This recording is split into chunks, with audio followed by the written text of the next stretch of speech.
کہ جو آدمی اچھا کام کرتا ہے اس پر اچھے اثرات آج سے ہی مرتب ہونا شروع ہوتے ہیں۔ حقیقی اچھائی اور حقیقی کامیابی اور حقیقی بدلہ وہ تو مرنے کے بعد ملے، لیکن آج ہی دنیا میں جو آدمی اچھے کام کرتا ہے اچھا رزلٹ آج سے ہی شروع ہوتا ہے۔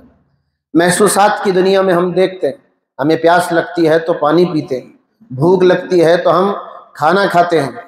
پانی پینے کا اثر کیا ہوا؟ پیاس بجھ گئی۔ کھانا کھانے کا اثر کیا ہوا؟ بھوک مٹ گئی۔ ایسے ہی اللہ تعالیٰ نے اچھے برے اعمال کے اثرات رکھے۔ اگر ہم زہر کھائیں گے موت آئے گی، اگر ہم غذا کھائیں گے ہمارے بدن میں طاقت آئے گی، اسی طرح اگر ہم نیکی کریں گے ہمارے دل کو روح کو سکون ملے گا، اگر ہم گناہ کریں گے ہم بے چین ہوں گے، ہماری زندگی میں بے اطمینانی آئے گی اور آج سے ہی گناہوں کے اثرات شروع ہو جائیں۔ ہمیں یہ سمجھنا ہے کہ گناہ کرنے کے نقصانات کیا ہیں۔ جب کسی انسان کو یہ پتہ چل جاتا ہے کہ بھئی گناہ کے نقصانات ہیں، عقل مند آدمی ان نقصانات سے بچنے کی کوشش کرتا ہے۔ گناہ کرنے کا سب سے پہلا نقصان یہ ہے کہ اس سے دل میں فساد پیدا ہوتا ہے، دل میلا ہو جاتا ہے، دل کالا بن جاتا ہے۔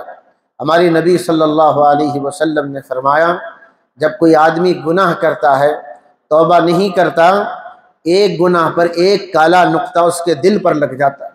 توبہ کرتا ہے تو وہ کالا نقطہ دھل جاتا ہے، ختم کیا جاتا ہے۔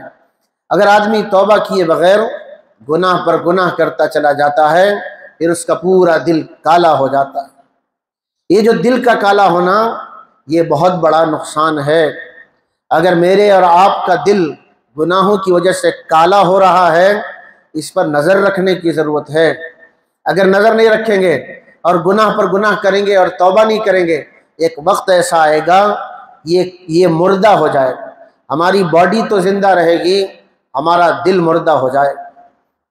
اس لیے دوستو اپنے آپ کو گناہوں سے بچانے کی ہم کوشش کریں۔ دوسرا گناہ کا دوسرا نقصان یہ ہے کہ نیکی کی توفیق چھین لی جاتی ہے۔ آج ہم جو یہ کہتے ہیں مجھے نماز پڑھنے کو دل نہیں چاہتا، بھئی اصل دل نہیں چاہ رہا ہے، اللہ نے توفیق چھین لی۔ ہم یہ سوچتے ہیں کہ قرآن پڑھنے میں میرا دل نہیں لگتا، قرآن میں نے سیکھا بھی نہیں اور قرآن کی طرف دل چلتا ہی نہیں اور قرآن کو پڑھتا ہی نہیں۔ کیا مطلب؟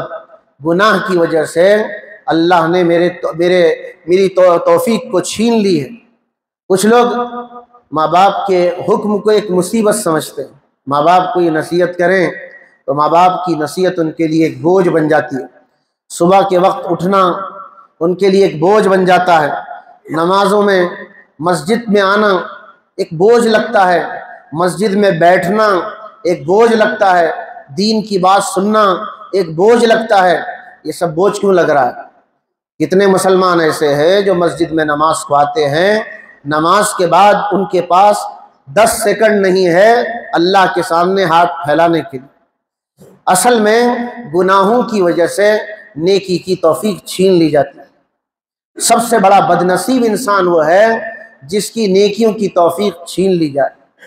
تیسرا نقصان علم کا نقصان ہے، حرمان العلم والرزق وبرکت العمر، کہ ایک آدمی کو علم کا شوق ہی ختم ہو جاتا ہے۔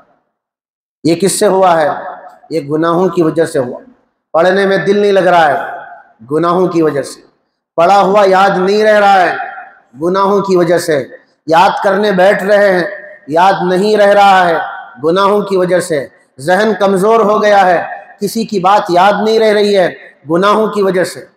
امام شافعی نے اپنے استاذ امام وکیع کے پاس یہ مسئلہ رکھا تھا، شکوت الی وکیع سوء حفظی، میں نے شکایت کی اپنے استاذ کے سامنے کہ مجھے چیز یاد نہیں رہ رہی ہے، فاوصانی بترک المعاصی، انہوں نے مجھے وصیت کی گناہوں کی چھوڑنے کی۔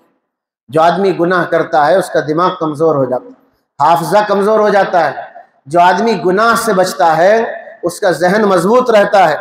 پھر امام وکیع نے فرمایا فإن العلم نور من الہی، علم اللہ کا نور ہوتا ہے، ونور اللہ لا یعطی لعاصی، اور گناہ گار کو علم نہیں دیا جاتا۔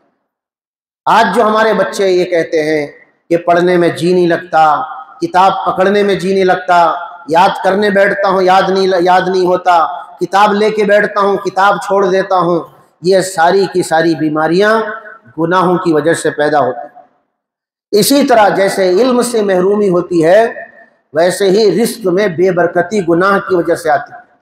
پہلے زمانے میں گھر کا ایک فرد کماتا تھا، گھر کے 10 لوگ بیٹھ کے کھاتے تھے، آج 10 کے 10 کما رہے ہیں، روزیوں میں کوئی برکت نہیں۔ باپ بھی کما رہا ہے، ماں بھی کما رہی ہے، بیٹی بھی کما رہی ہے، بیٹا بھی کما رہا ہے، گھر میں جتنے لوگ ہیں سب کما رہے ہیں، مگر ہر ایک یہی رو رہا ہے مہنگائی بڑھ رہی ہے، مہینہ پورا نہیں ہوتا، قرض کا بوجھ چڑھتا چلا جا رہا ہے، کاروبار ہوتا نہیں۔ یہ ساری کی ایک وجہ یہ ہے کہ انسان گناہ جب کرتا ہے اس پر یہ حالات آتے۔ حدیث پاک میں الفاظ ہیں ان العبد لیحرم الرزق بالذنب، انسان گناہ کرتا ہے تو رزق سے محروم ہو جاتا ہے۔